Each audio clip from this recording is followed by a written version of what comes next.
Olá, seja bem-vindo a mais um programa do canal Adelphos. Que bom ter você por aqui. É sempre bom ter a sua audiência para nos ouvir compartilhando um pouquinho da fé reformada e as suas implicações para o reino de Deus, para a igreja, para a família. E é por isso que a gente convida você a abrir aqui o nosso canal, xeretar um pouquinho nos vídeos que a gente já produziu, assistir, compartilhar os vídeos. E é por isso que se você não se inscreveu ainda, se inscreva, aperta aí no botãozinho de se inscrever e também aí também no botão para você ficar sempre atento àquilo que a gente tem divulgado. E inclusive hoje, né, você pode compartilhar essa live e outras com seus amigos. Vai ser muito bom poder acessar e dar acesso a você esse conteúdo. Deus abençoe você, sua casa, sua família. E hoje nós vamos falar de um assunto muito especial. Nós vamos falar sobre fé reformada e missões. E o nosso convidado de hoje é o conhecidíssimo pastor Ronaldo Lidório. Pastor Ronaldo Lidório, que vocês já estão vendo aí na tela, ele é missionário da Igreja Presbiteriana do Brasil, trabalha não só junto à agência de missões da Igreja Presbiteriana, que é a APMT, mas também na Missão Amém, que é o WEC International aqui no Brasil. E você já o deve conhecer porque durante 9 anos ele trabalhou durante os Cocombas lá no país, lá na África, em Gana, trabalhando no plantio de igrejas e também na tradução do Novo Testamento para a língua dos Cocombas. E atualmente ele está liderando uma equipe de missionários na Amazônia indígena. Então, como disse, ele é não só teólogo, mas também ele é doutor em antropologia, casado com a Rossane e pai de 2 filhos. E nós temos muita alegria de receber aqui, Ronaldo. Deus abençoe. Obrigado por ter aceitado o nosso convite, viu? Prazer participar com vocês, alegria, Deus abençoe a cada um. Então, Ronaldo, já iniciando aqui o nosso bate-papo, a primeira reclamação que a gente ouviu falar em relação aos reformados, né, principalmente a nós presbiterianos, é que nós não nos interessamos muito por missões ou por evangelização de maneira geral. E eu confesso que tem até alguns exemplos históricos de reformados com esse tipo de atitude, né? Me lembro aqui do envio de William Carey, que ele pediu para ser enviado pelo seu presbitério lá, pelo pessoal lá, ele é batista reformado, não é isso? E eles disseram, não, olha, se Deus quiser converter os indianos, ele vai converter sem necessitar da tua ajuda.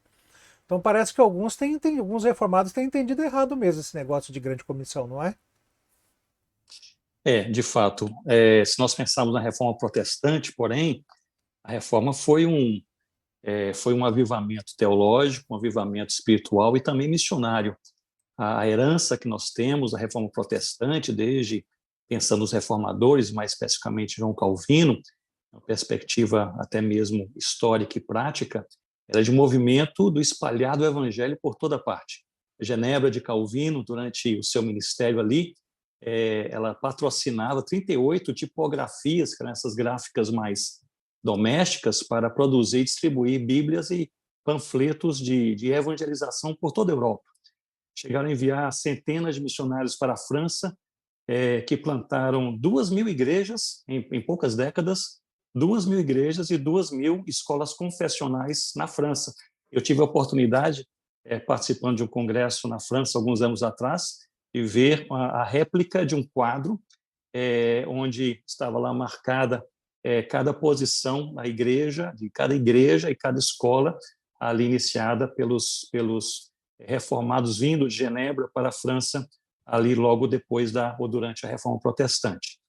E então, de fato, eu creio que nós ouvimos falar sobre reformados que não evangelizam, mas eu creio que todo crente no Senhor Jesus, ele tem esse chamado de Deus para ser fiel às Escrituras e partilhar a mensagem do amor de Cristo em toda parte.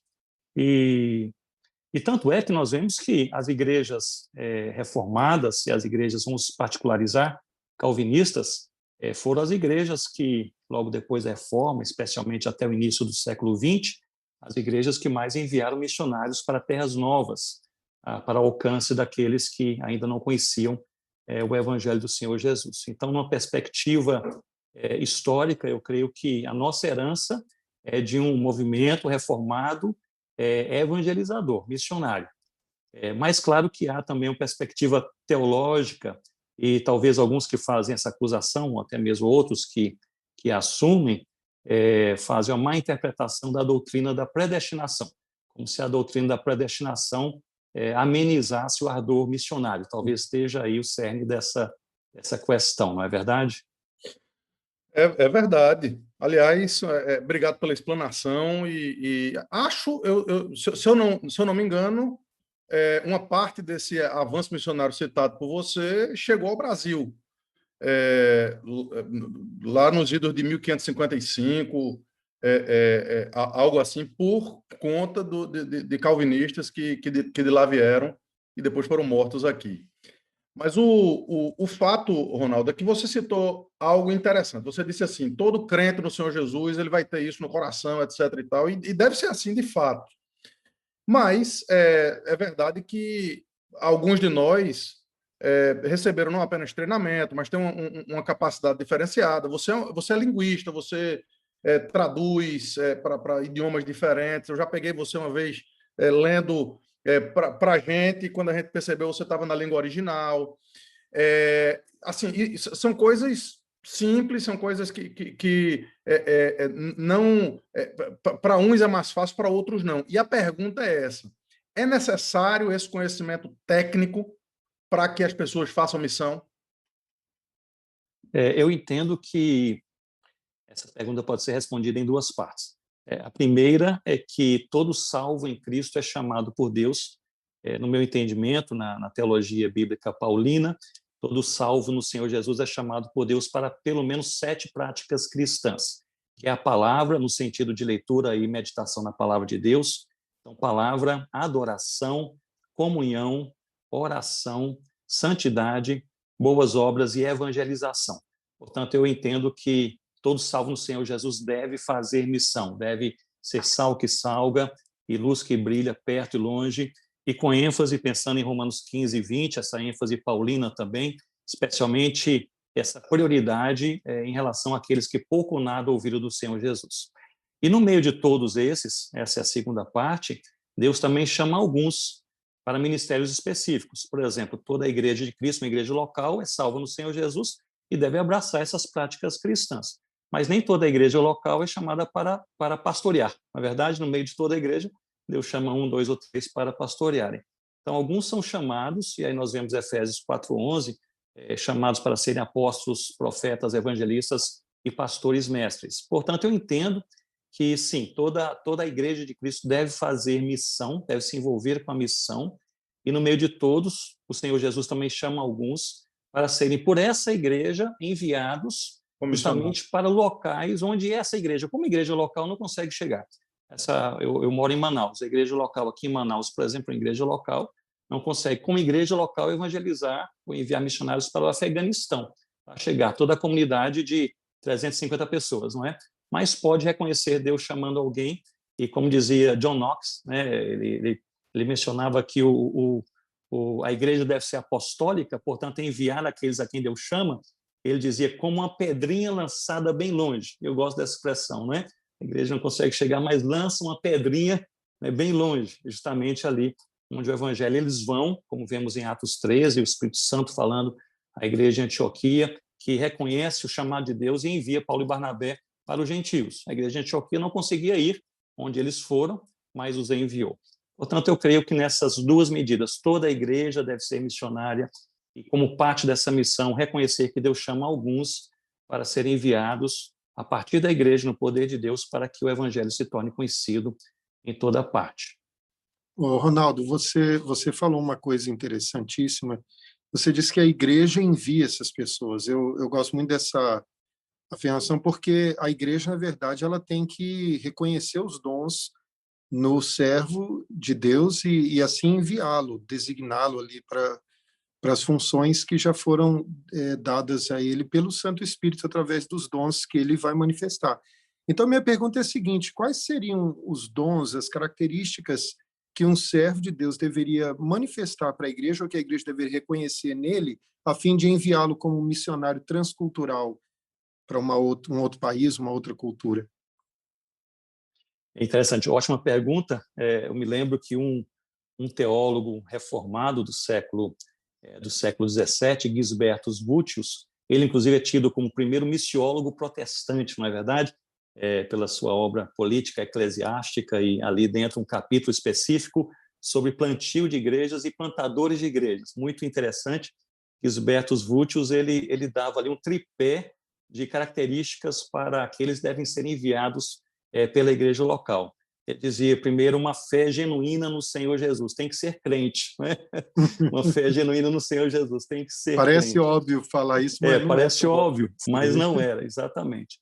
Em segundo lugar, dependência, a inteira dependência de Deus, deve esperar em Deus o seu chamado, o seu envio, o seu sustento, a sua força, o seu socorro, a total dependência de Deus. E, em terceiro lugar, o exemplo e a submissão à igreja.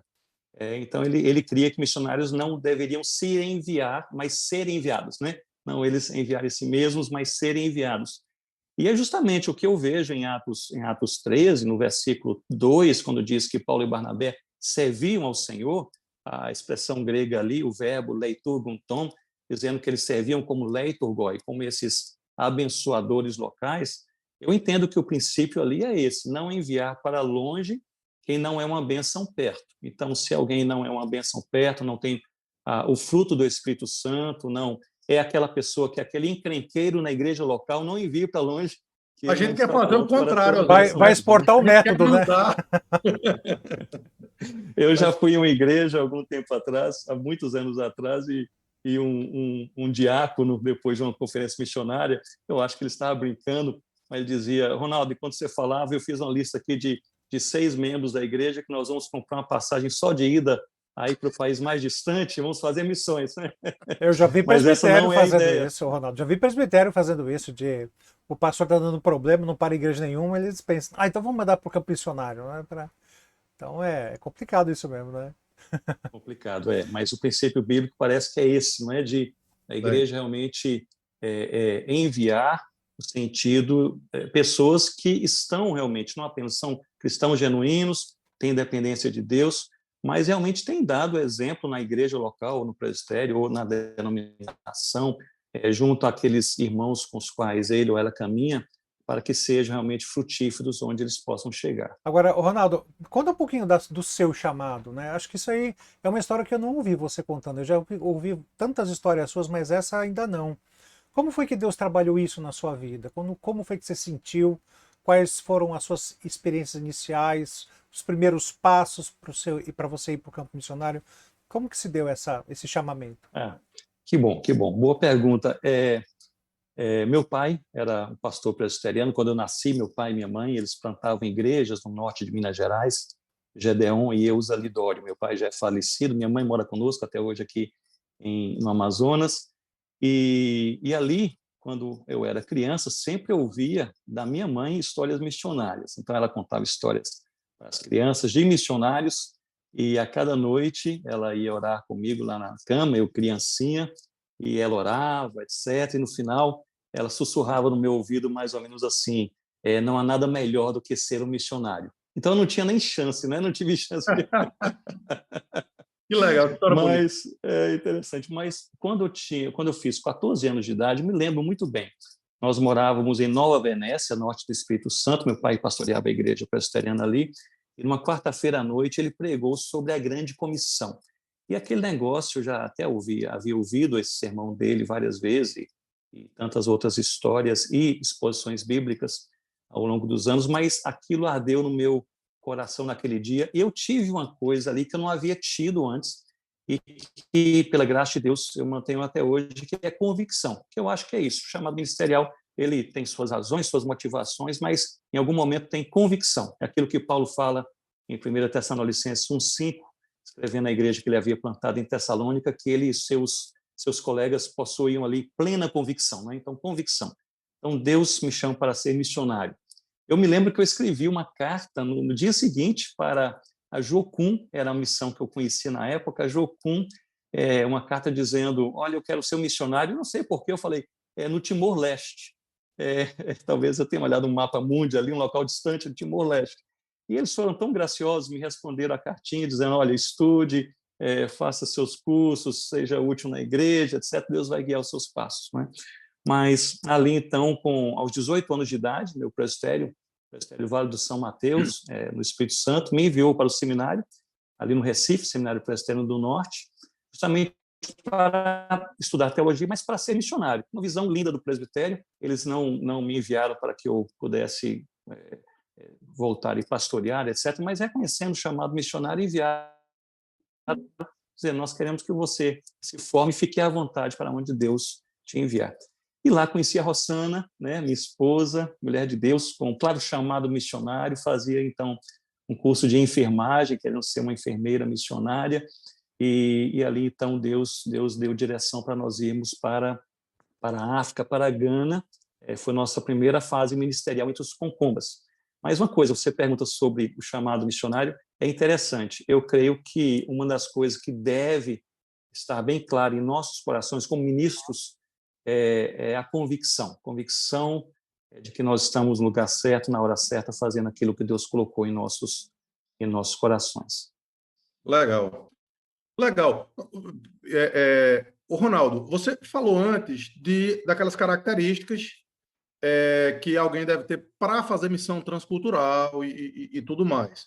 Algumas delas, na verdade, todo crente precisa ter. Na verdade, todo crente precisa ter uma fé genuína, todo crente precisa ter esse desejo e ardor missionário, mas nem todos têm, digamos, essa tarima. Nem todos, como você falou, foram chamados para fazer esse tipo de missão.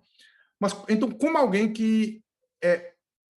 digamos, como alguém pode se envolver na obra missionária, mesmo sem possuir todas essas características? Existe alguma forma específica, ou pessoas ou igrejas?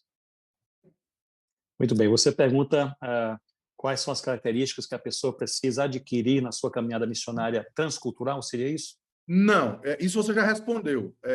A minha pergunta é como alguém que não tem essas características... Como se envolver em missões sem o ir? Acho que seria isso. Ótimo. Muito bem. O crente no Senhor Jesus, né, o cristão no Senhor Jesus e a igreja local, eu entendo que ela pode e deve, toda a igreja deve ser missionária. Até mesmo Gisbertus Vultius dizia, se é igreja, é missionária. Então, eu acho que é interessante, né? Ele definia a igreja como chamada enviada por Deus, e ele terminou ali, cunhou a expressão em latim, que era vocatio et missio, chamada e enviada ao mesmo tempo. Ele concluía dizendo, se é igreja, é missionária. Eu entendo que essa igreja que é missionária, por natureza, pode estar em desobediência a Deus, mas por natureza, por essência, é missionária. Essa igreja se envolve com a obra missionária, em primeiro lugar, por meio da oração. É privilégio da igreja do Senhor Jesus orar pela obra missionária, pelos povos não alcançados, pelos missionários enviados, por aqueles que serão enviados. É ordem do Senhor Jesus nós orarmos por ceifeiros, né? Por semeadores. Muito bem, eu creio também que através do apoio missionário. Nós temos aí um grande número de missionários nos campos, infelizmente, alguns desses missionários, eu estou pensando aqui numa perspectiva mais interdenominacional e até internacional.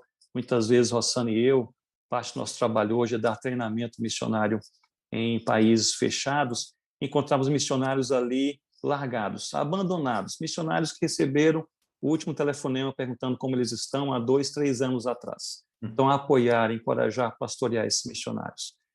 Apoiar de maneira prática também, se envolver com os projetos missionários, não é? Para que o evangelho seja pregado e, ao fim do dia, nasça uma igreja naquele lugar, que eu acho que aí digamos assim, é o ponto final ali daquela prática missionária, que nasça uma igreja que adore e ame o Senhor Jesus, não é? Eu creio que também aí, como parte dessa igreja, é reconhecer aqueles a quem Deus chama. É outra particularidade de uma igreja que é missionária. Igreja com olhos abertos, entendendo que Deus chama pessoas e, à medida que Deus chama, enviá-los também para onde a igreja não consegue chegar. E essa igreja que é missionária por essência longe, é missionária por essência perto também. É interessante, as igrejas que eu conheço que são missionárias em uma perspectiva transcultural distante, geralmente são igrejas que evangelizam bem seus bairros, a sua própria casa. Isso é um outro extremo. Muitas igrejas estão evangelizando os países distantes e perdendo a sua própria casa, a sua própria geração, seus próprios filhos. As igrejas que são, por essência, missionárias têm uma visão perto e uma visão longe, uma visão dentro de casa, uma visão com os vizinhos e também nos confins da terra. Ronaldo, isso eu acho que isso é uma lembrança extraordinária, né? Porque se fala muito em fazer missão, o que é fantástico, como você diz, necessário, importante. Esses irmãos que estão no campo citado por você, chega a dar uma dor no coração de perceber que isso é verdade. A gente conhece alguns desses. A gente está querendo, inclusive, fazer algumas lives para arrecadar fundos para alguns desses irmãos. Mas a perspectiva de que de fato, a gente está vivendo numa geração que está perdendo sua própria igreja, que está pensando no outro, mas está se esquecendo de evangelizar, às vezes, a própria casa. Né? Quantos pastores, missionários, irmãos piedosos estão perdendo seus filhos e se preocupando com o mundo? Né? Então, essa é realmente uma visão extremamente importante vinda de um missionário como você. Importante, e assim, eu creio que boa parte dos nossos erros doutrinários e práticos são erros de desequilíbrio. Nós extremamos, polarizamos a evangelização, aqueles que evangelizam somente do outro lado do mundo, mas perdem a sua casa, aqueles que evangelizam bem a sua própria casa, mas não se envolvem além do seu bairro. Igrejas que são fortes no ensino, mas são fracas na oração. Igrejas que oram com ardor e perseverança, mas não têm comunhão. Igrejas que têm comunhão perto, mas não abrem os olhos para aqueles que estão abatidos, necessitados dos seus derredores. Então, eu acho que o desequilíbrio é uma marca do pecado, é um resultado do pecado no nosso meio. Por isso que eu penso que a teologia bíblica paulina, ela alinha, quando eu falo sobre essas 7 práticas cristãs, eu creio que a ênfase do apóstolo Paulo é desse equilíbrio na vida cristã, entre você manter com constância, com amor, com sinceridade, a palavra, a adoração, a comunhão, a oração, a santidade, as boas obras e a evangelização. Mas eu concordo com você, eu creio que essa polarização, esse desequilíbrio tem sido marca nos nossos dias e é resultado do pecado em nossos corações. Legal. Ao final dessa live, a gente vai colocar essas 7 marcas que você falou aqui embaixo, porque realmente são lembranças extremamente importantes. Ô, Ronaldo, eu queria que você aproveitasse esse ensejo, né, do que foi falado, do envolvimento da igreja com missões. Eu queria pedir para você compartilhar aquele episódio que você vivenciou lá em Tefé, na região de Tefé, quando você foi pesquisar algumas tribos, e aí você teve uma surpresa extremamente agradável e edificante para nós hoje, encorajadora. Por favor. Pois bem, obrigado. Foi uma experiência, logo no início do nosso tempo aqui na região amazônica, nós viemos da África, de Gana, para a Amazônia, motivados pela APMT, Agência Presbiteriana de Missões Transculturais, da qual nós fazemos parte, e da UEC, que é uma missão internacional, e a ênfase era fazermos uma pesquisa durante um ano entre povos menos evangelizados, segmentos, regiões menos evangelizadas. E aí estamos aqui até hoje, né? Já há 19 anos. Mas naquele início, mais me envolvendo com pesquisa, eu e Rossana, eu fiz uma viagem pelo Rio Solimões, bem acima de Tefé, em uma área que estava ali marcada pela AMTB, que é a Agência de Missões Transculturais Brasileira, na sua pesquisa até então, como uma área onde havia 3 etnias ali sem nenhuma presença do Evangelho até aquele momento. Eu fiz uma viagem até aquela região, foi uma viagem longa, de voadeira, né, aquela canoa motorizada, até chegar. Depois contratei um guia indígena que me levou ali mata adentro, andamos vários dias ali para chegar até a primeira aldeia. E é interessante que quando ali nós chegamos, eu e meu guia, chegamos ali, eu vi que os homens, as mulheres estavam fazendo alguma outra coisa, os homens estavam limpando o meio da aldeia, limpando mesmo, tirando matinho, varrendo, etc., limpando. Isso é um local bastante bem distante. E ali estão usando o guia como intérprete. Eu falei, olha, nós somos, meu nome é Ronaldo, eu vim para conhecer vocês, etc. E eles falaram, tudo bem, pode ficar aí. Não deram muita atenção, né? Podem ficar aí, estamos ocupados, né? Não atrapalhe. E sentamos ali, e para puxar conversa, usando o meu intérprete, eu falei, o que vocês estão fazendo? Eles falaram, nós estamos preparando o lugar para um culto hoje à noite. Eu pensei, eu acho que o meu intérprete ele errou, né? O culto hoje à noite, vocês são crentes? E eles olharam para mim meio assustados e falaram, é claro que nós somos crentes, você não é crente? E eu falei, sim, senhor, eu sou crente, mas não sabia que vocês eram crentes no Senhor Jesus. E eles falaram, olha, nós estamos meio ocupados, mas se quiser conversar, converse com o seu João, foi ele que nos trouxe o evangelho. E aí eu desci, cheguei ali perto do rio, e entrei ali, cheguei perto de um casebre, pequenininho, um flutuante, né? Vocês conhecem o que é flutuante, né? Aquelas Tipo casinhas feitas palafita, sobre né? troncos que flutuam. A palafita, ela é fincada no chão, né? O Tá. flutuante é construído sobre aquelas toras, aqueles troncos que flutuam. Sim. Então, o rio sobe, a casinha sobe, o rio desce, a casinha desce. E lá tinha um flutuante simplesinho, 4 por 4 metros, e eles falaram ali que mora o seu João. E eu descobri que o seu João era um ribeirinho da região de Tefé. E ali, então, eu olhei pela janela, eu vi ali dentro daquele local, um local super simples. Havia apenas uma rede, uma panela no chão, uma cadeira quebrada, e seu João sentado num cantinho lendo a Bíblia, e assim, lendo atentamente, passando assim o dedo sobre a Bíblia. Pensei, deve ser o seu João. Eu dei a volta, bati naquela porta, ele abriu, meio assustado, eu falei, não se assuste, meu nome é Ronaldo, eu sou um missionário e eu vim lhe visitar. Ele falou, só um minuto, e ele correu ali, abriu a outra janela, do outro lado do rio estava a esposa, era um riacho, na verdade, estava ali a esposa, ele gritou, Maria, era João e Maria, Maria, venha depressa e traga as crianças. E ele disse, porque chegou em nossa casa um missionário de verdade. E ali ele começou a arrumar as coisas. E aí eu fiquei assim, tão impactado com aquela frase, um missionário de verdade. Eu fiquei pensando, quem é um missionário de verdade?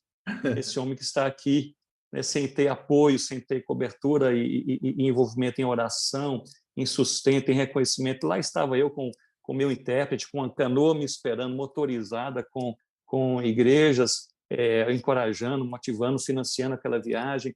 E eu falei, seu João, o senhor que é um missionário de verdade, quem é o senhor?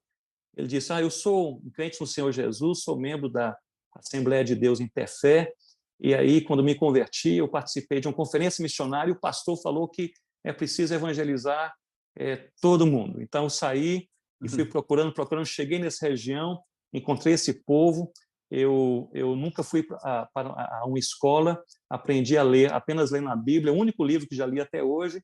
Deus derramou graça, eu aprendi a língua desse povo, a cultura desse povo, moramos aqui com alegria entre esse povo. Eu aqui preguei o evangelho e já nasceram 6 igrejas para a glória de Deus.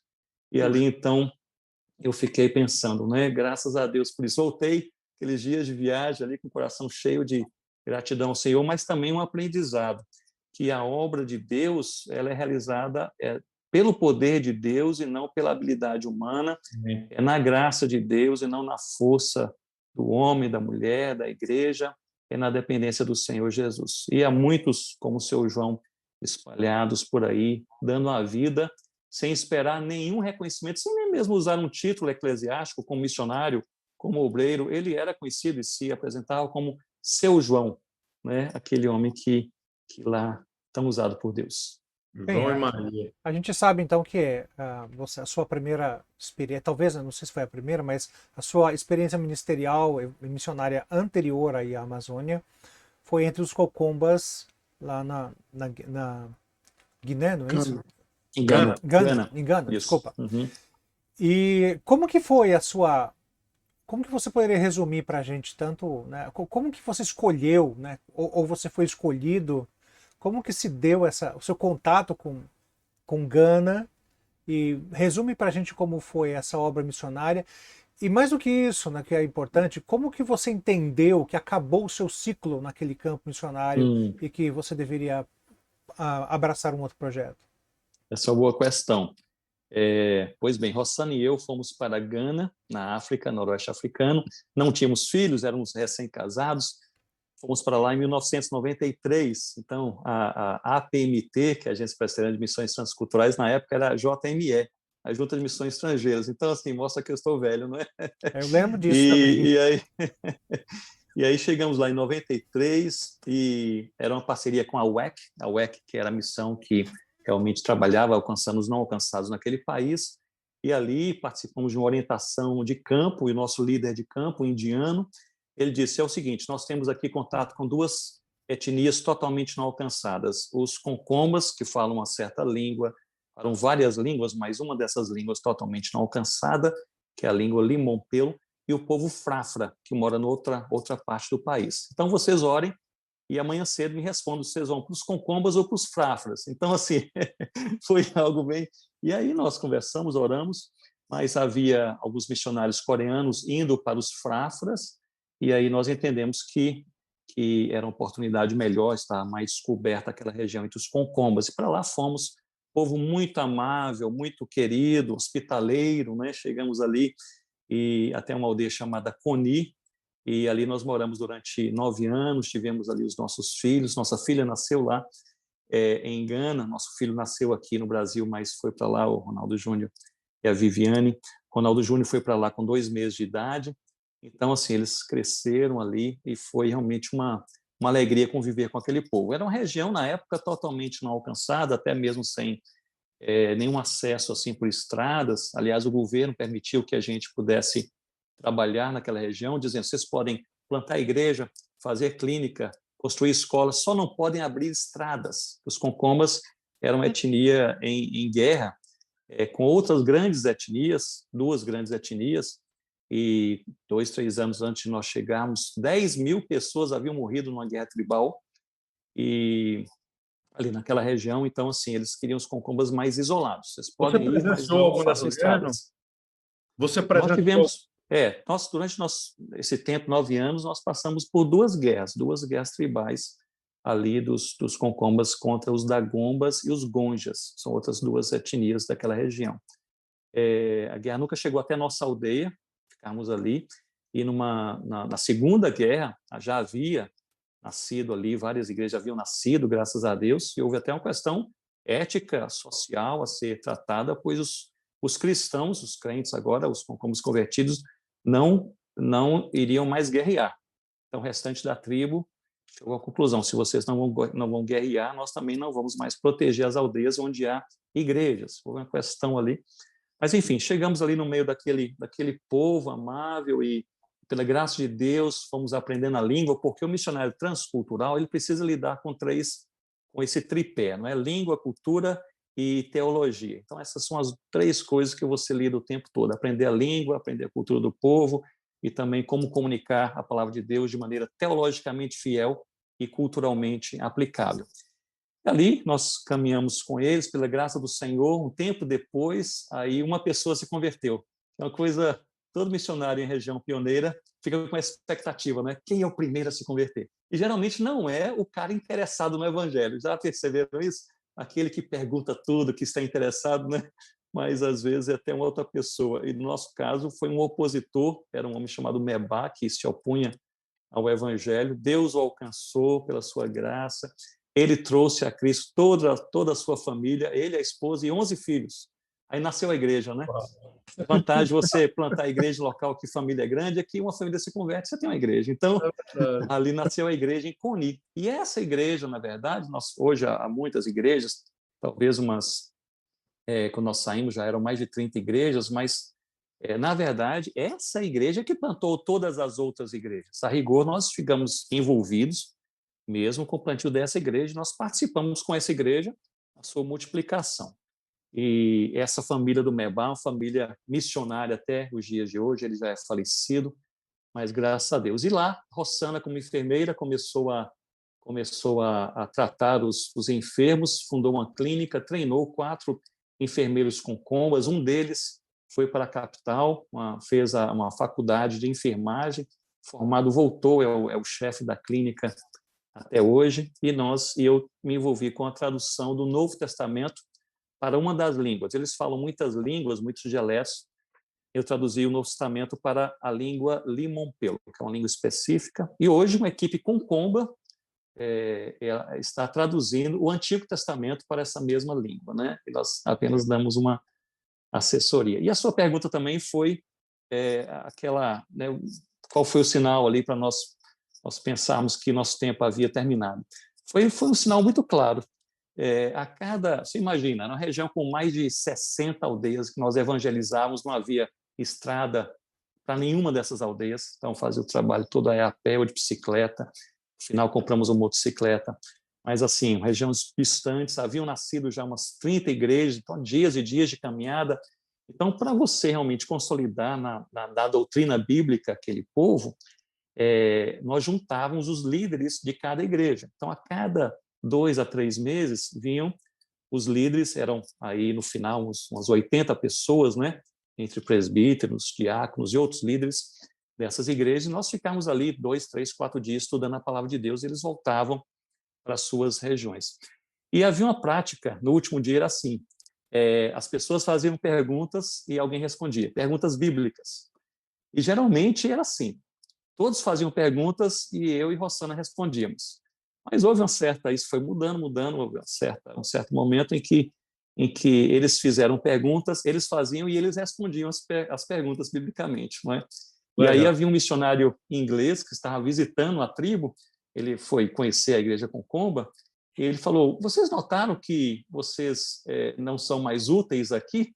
E aí aquele negócio foi interessante, caiu assim, realmente, né? Realmente.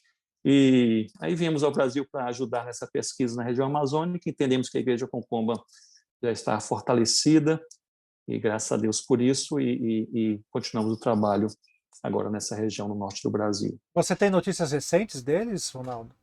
Assim, Tenho. Hoje, eu falei assim, lá era uma região pioneira, com os primeiros estrangeiros a chegar na região. Você tem uma ideia? Era um negócio assim, diferente. Hoje eles têm WhatsApp, rapaz. Eles falam comigo da aldeia de Coni que nós moramos. Olha aqui, tira... Outro dia está falando com eles tira selfie pelo WhatsApp. Aí estava aqui, a internet estava aqui congelando um pouco, né? Aí um deles reclamou, rapaz, você precisa ter uma internet melhor aí para falar com a gente. Tenho notícias. Eles vão bem, graças a Deus, a igreja cresceu, a igreja madura no Senhor Jesus, liderança própria, já traduziram 25 livros do Antigo Testamento, estão publicando agora o livro de Gênesis, eles amam a palavra de Deus, é uma igreja profundamente missionária, plantou a igreja já no Togo, em regiões que a gente havia ouvido falar, naquela época que havia gente morando lá, mas que eles que foram plantar igrejas ali. Também enfrentou vários problemas. Recentemente, houve uma queda de um dos líderes ali da igreja em geral, então isso machucou bastante os cristãos naquelas igrejas. Mas, graças a Deus, a igreja vai bem, povo muito, muito querido. Graças a Deus, graças a Deus. Ô Ronaldo, essa perspectiva que a PMT tem, que várias missões têm de levar o evangelho transculturalmente, bíblico, indo por todo mundo, pregar o evangelho a toda criatura, etc. Voltando um pouquinho ao que a gente falou atrás, a gente hoje parece que tem uma tribo que está aí numa faixa etária entre, sei lá, os 18 e 30 anos de idade, que a gente não vê mais gente dessa faixa etária dentro das igrejas. Isso não se transformaria quase que numa tribo não alcançada dentro dos nossos próprios prédios, condomínios, e que caberia à igreja focar uma ação enérgica nesse pessoal. Tá? Eles estão muito mais ligados a isso aqui, ó, computador, celular, igreja. Existe hoje, pensando assim nos fatos e fenômenos globais que têm redefinido a sociedade em nossos dias, pensando na globalização, na urbanização, na polarização e também agora nessa conectividade intensa. Há até mesmo antropólogos franceses que, poucos anos atrás, eles têm definido que a geração entre 13 a 18 anos de idade é uma geração que está tão conectada e com os mesmos valores e práticas ao redor do mundo que eles fizeram pesquisas em Tóquio, em São Paulo, em Londres, né, que eles possuem mais afinidade entre eles do que eles com a geração anterior do seu próprio país. Então, assim, isso é algo impressionante que nós vivemos pela primeira vez na história hoje, é um fenômeno. E, de fato, eu penso que há uma barreira talvez até mesmo comunicacional, por um lado, porque o foco agora dessa nova geração é um foco, digamos, bastante de alta exposição, mas também de uma comunicação superficial. Então, assim, há um desafio comunicacional. Por outro lado, há agora também uma grande oportunidade. É possível que a Igreja do Senhor Jesus, que possa comunicar a palavra de Deus. E aí eu trago de volta aí esse jargão missionário transcultural, que esse sim, a gente fala que a resposta a essa pergunta, né, é importantíssimo, né? Como comunicar a palavra de Deus de maneira teologicamente fiel e culturalmente compreensível e aplicável.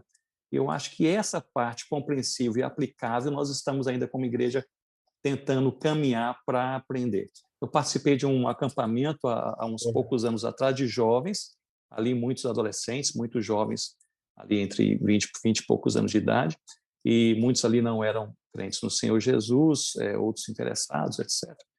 Havia muitos crentes também, e um palestrante apresentou na palavra de Deus o conceito de redenção do Senhor Jesus de uma maneira assim impecável, impecável, uma maneira bíblica profunda, bem alicerçada, com uma boa fala, mas utilizando exemplos e utilizando terminologias que eram totalmente incompreensíveis para aquele povo. Exatamente. Passava Eles por cima. saíram, exatamente, conversei com 2 ou 3 deles depois daquela ótima exposição que encheu o meu coração, mas eles simplesmente não entenderam, não comunicou. E nós precisamos perguntar se a igreja está respondendo biblicamente as perguntas que os jovens fazem. Perfeito. Quando eu cheguei em Gana, eu havia recebido um conselho que seria não chegue e comece logo a fazer um trabalho missionário, aprenda primeiro. Então eu fui conversar com os pastores africanos mais idosos, mais velhinhos, aqueles mais experientes. Passei um tempo conversando com esse pessoal de cabecinha branca, só pastores ganenses, africanos, e eu perguntava, entre outras coisas, qual é o maior erro que o missionário pode cometer, né, para tentar evitar esse erro, né?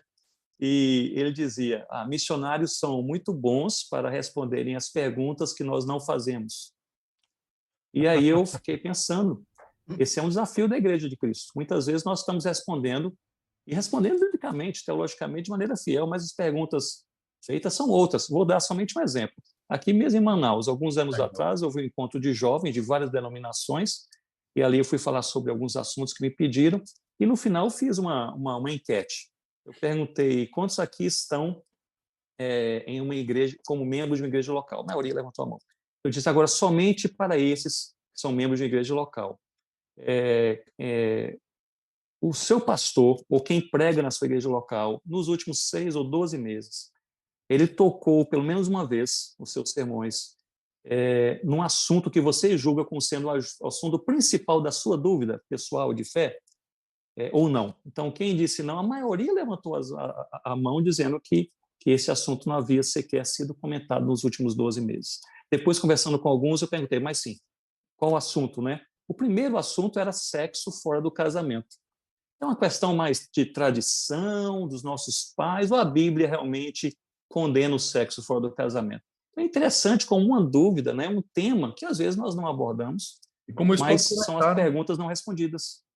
E como a quebra desses tabus e a gente começar, então, a tratar dessas coisas com seriedade, na linguagem compreensível, para eles, isso pode fazer com que portas se abram para que outras coisas sejam tratadas e conversadas, né? E não somente isso, uma vez que eles também entendam a palavra de Deus aplicável à sua própria geração, eles serão os melhores para comunicar isso a outros na mesma faixa etária, não é? Exatamente, exatamente. Charles?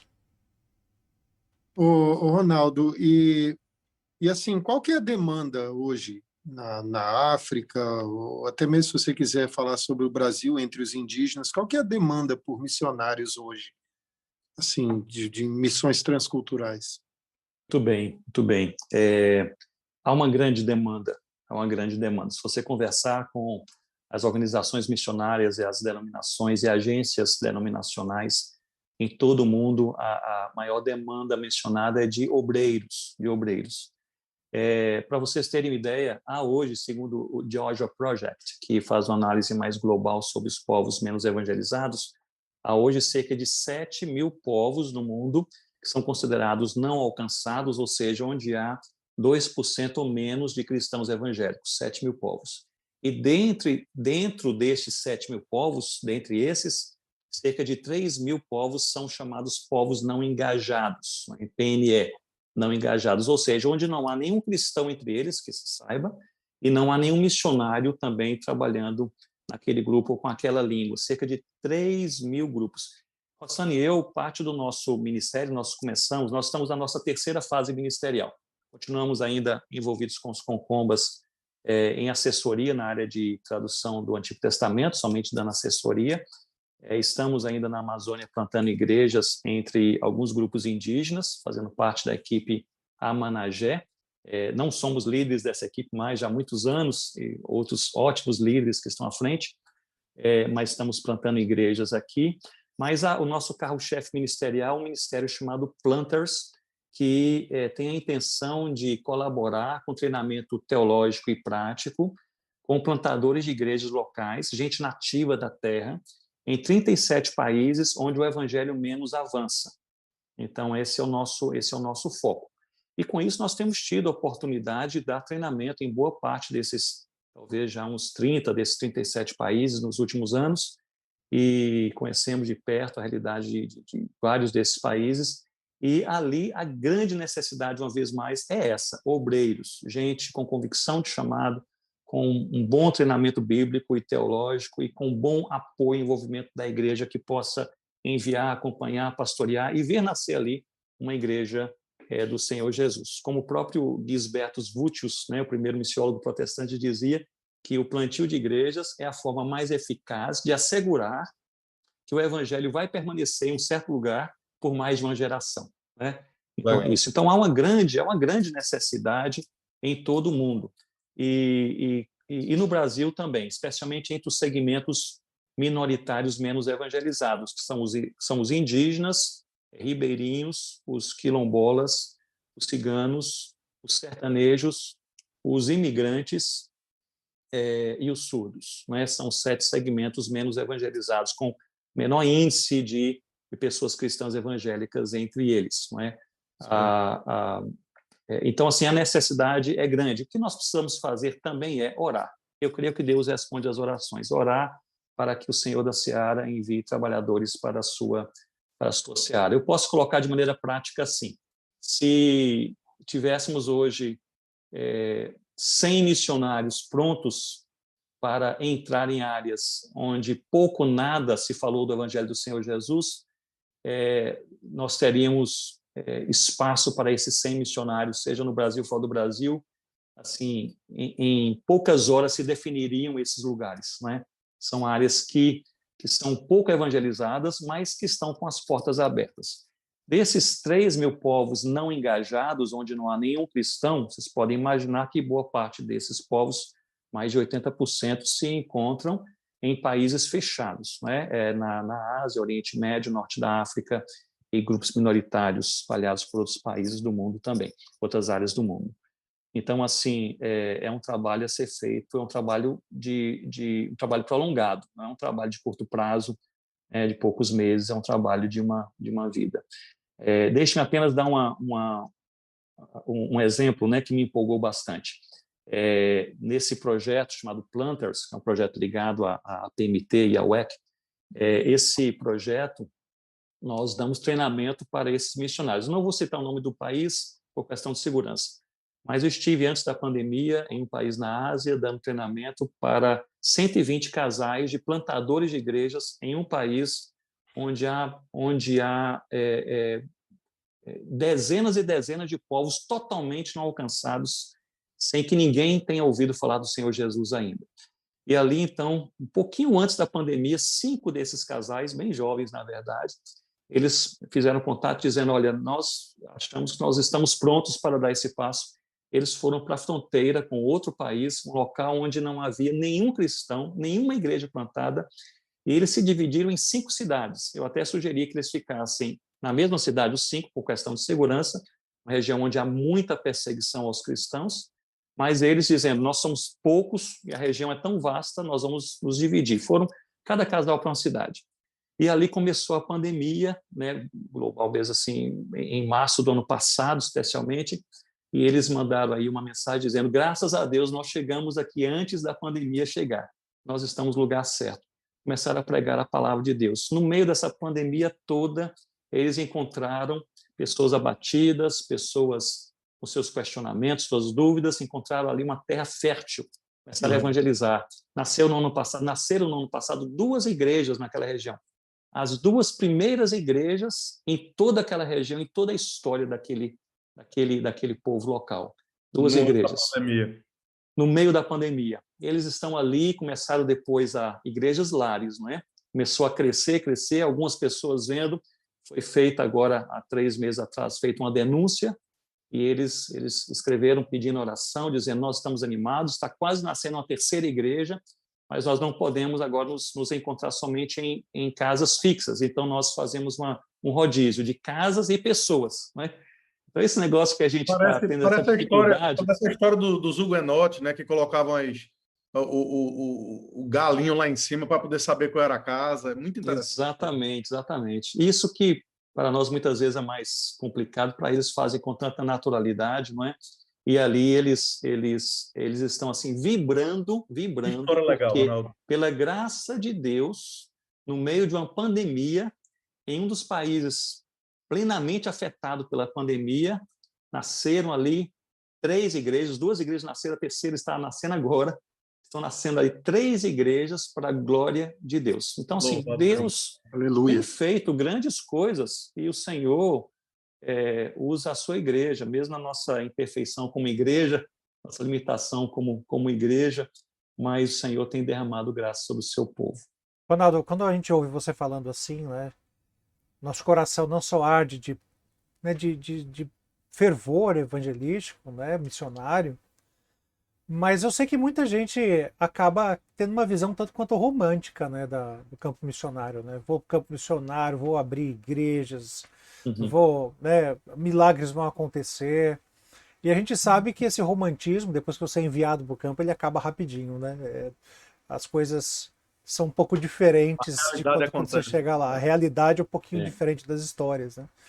Compartilha com a gente, se você puder, ou o que você pode compartilhar do seu momento mais difícil no campo missionário.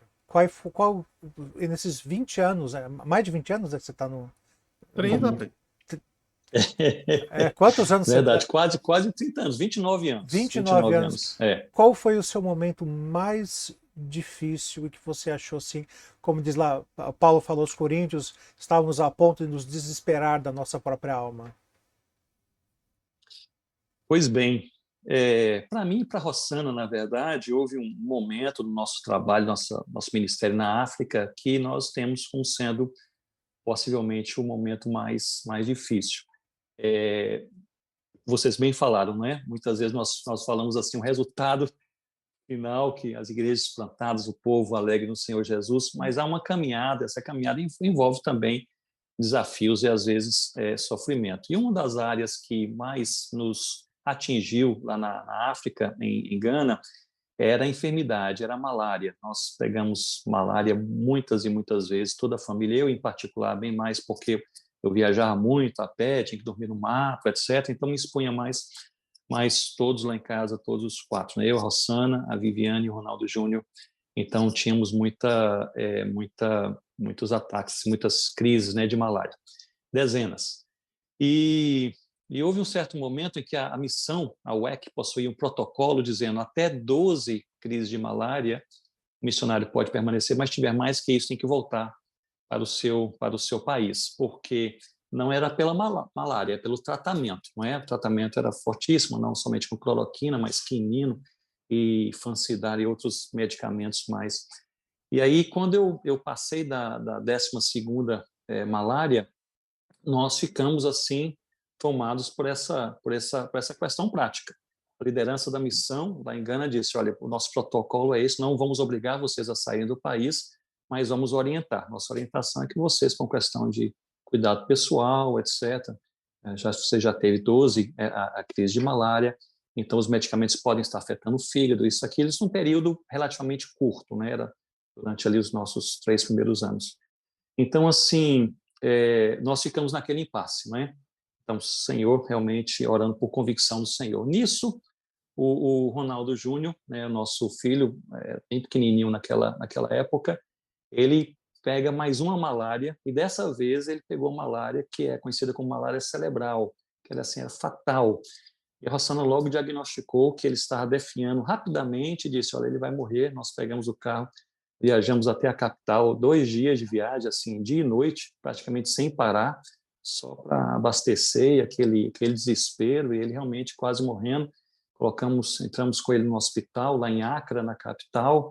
Já havíamos recebido essa orientação da missão, não havíamos acatado, né, até então. Então você fica aquela dúvida, será que Deus está também falando pelos líderes nessa orientação e nós não ouvimos, enfim.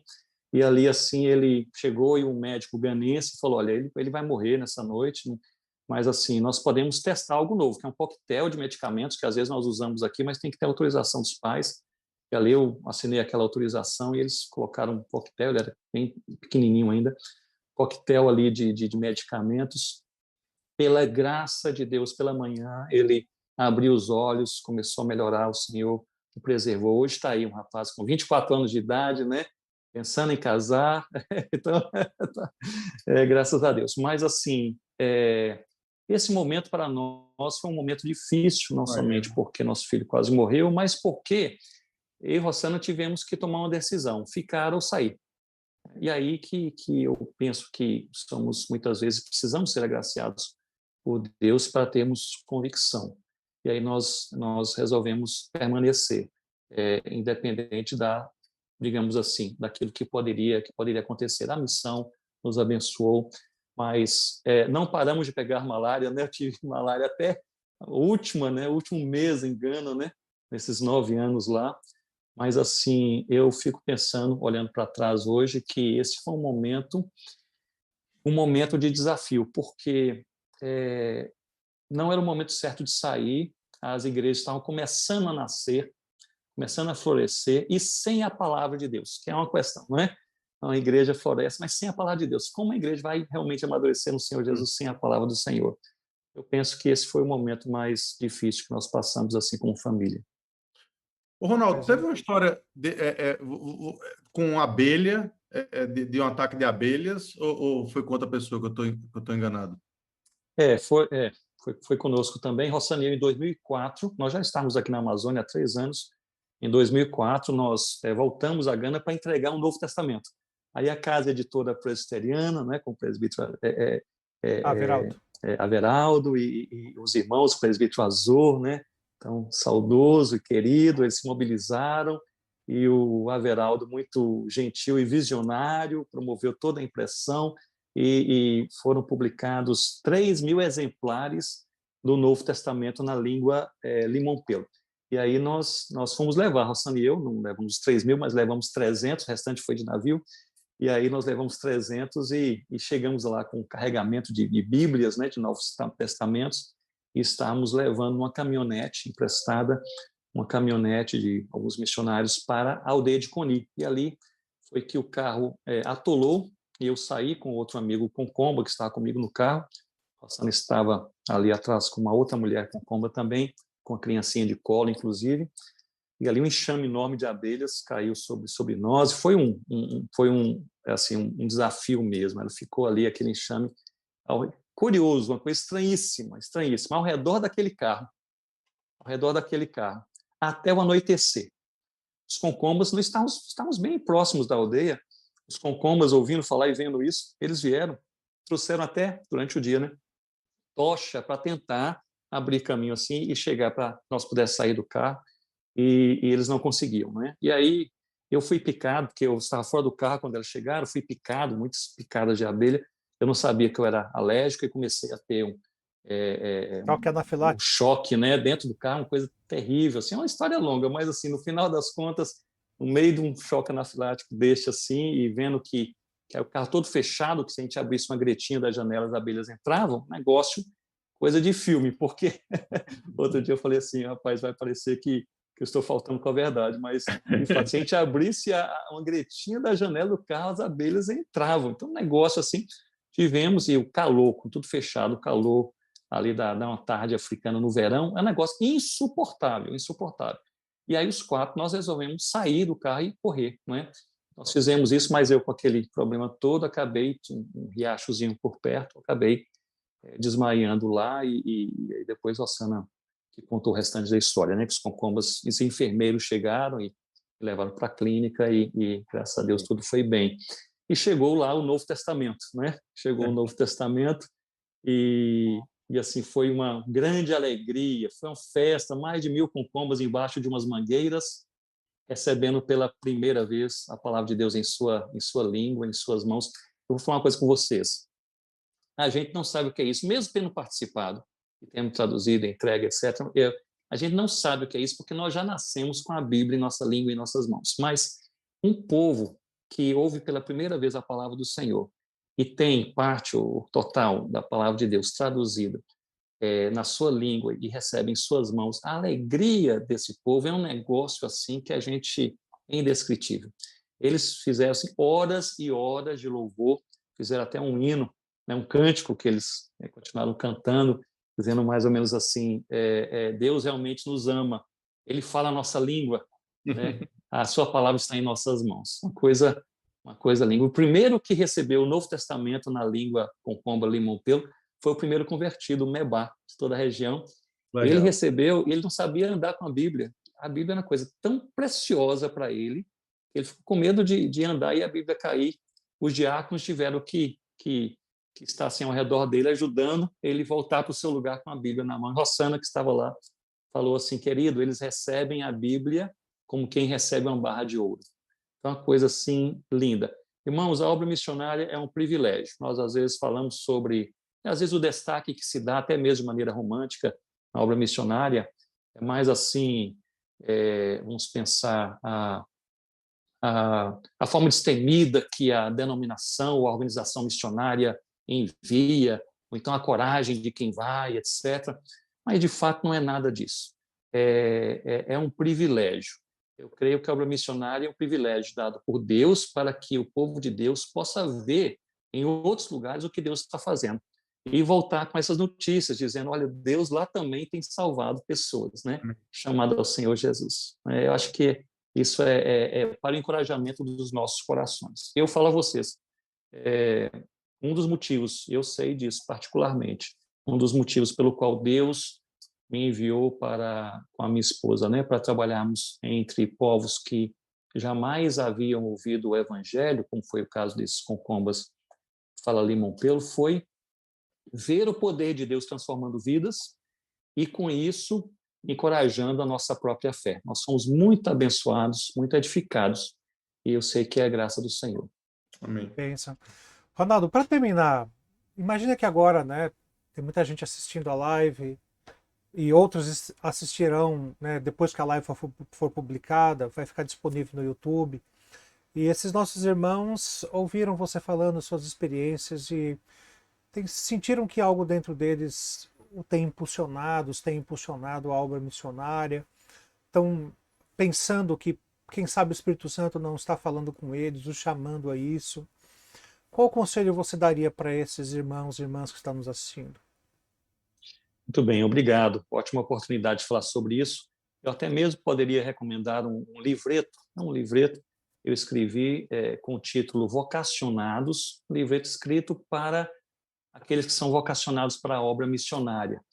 E é um livreto gratuito, você pode entrar, somente procurar Vocacionados, Ronaldo Lidório, você vai encontrar e baixar em PDF, no meu site também, ronaldo.lidório.com.br, você pode entrar e somente baixar esse livreto. É gratuito, você pode partilhar com outros e assim por diante. Eu vou colocar na descrição do vídeo o por link favor, direto faça isso. para os irmãos baixarem, aqueles que quiserem. Ótimo, Vocacionados. Eu creio que há duas coisas que aqueles a quem Deus chama para a obra missionária, há duas coisas que vocês, eu vou me incluir, que nós precisamos. Nós precisamos de convicção e nós precisamos de discernimento. De convicção para saber o que Deus está falando, o que fazer, quando fazer e qual realmente tem sido chamado do Senhor em nossas vidas e nossos corações. E discernimento para entendermos qual é o próximo passo. porque o próximo passo pode ser, eu recomendo que seja, que você leia na palavra de Deus sobre o que é vocação e vocação ministerial. Talvez o primeiro passo seja colocar a sua vida devocional em ordem. Talvez o primeiro passo seja você, amanhã, procurar o pastor da sua igreja dizendo: eu quero servir, eu quero ser útil perto para que Deus também me envie para onde Ele quer me enviar. Talvez o próximo passo seja você agarrar com unhas e dentes aquela oportunidade missionária que está perto ou longe de você, mas que lhe foi oferecida. Talvez o próximo passo seja ir para um seminário, um treinamento teológico, um treinamento missionário, fazer um curso linguístico e assim por diante, fazer o CFM da PMT, não é? Algum seminário também no Brasil que prepare assim os missionários. Essa semana é minha Mas, semana de dar aula na CFM. opa, olha aí, então é o curso de formação missiológica da PMT, que acontece em São Paulo, em Recife, é um curso assim muito bom, graças a Deus por isso. Mas eu diria que a você que entende que Deus está te chamando para a obra missionária, em primeiro lugar, leia a palavra de Deus e entenda melhor sobre o que é vocação. Em segundo lugar, ore ao Senhor por claro discernimento. Em terceiro lugar, procure a liderança da sua igreja, pois o missionário não deve ir, ele deve ser enviado. Seriam os 3 conselhos primários que eu daria nesse momento. Muito bom. Maravilha. Ronaldo, muito obrigado por ter aceitado mais uma vez, né? Muito obrigado por ter aceitado o nosso convite.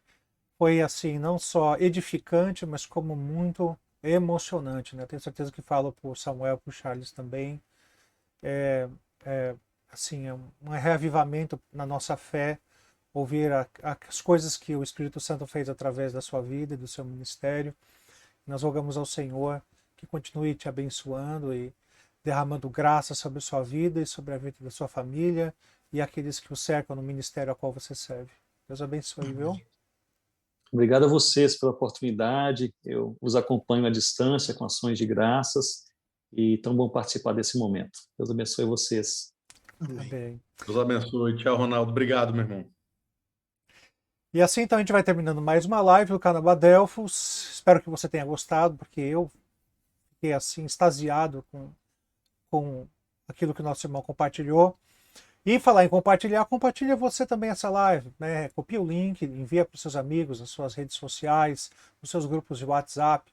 Se inscreva no canal, ativa o sininho, e assim você vai saber de tudo aquilo que a gente tem feito.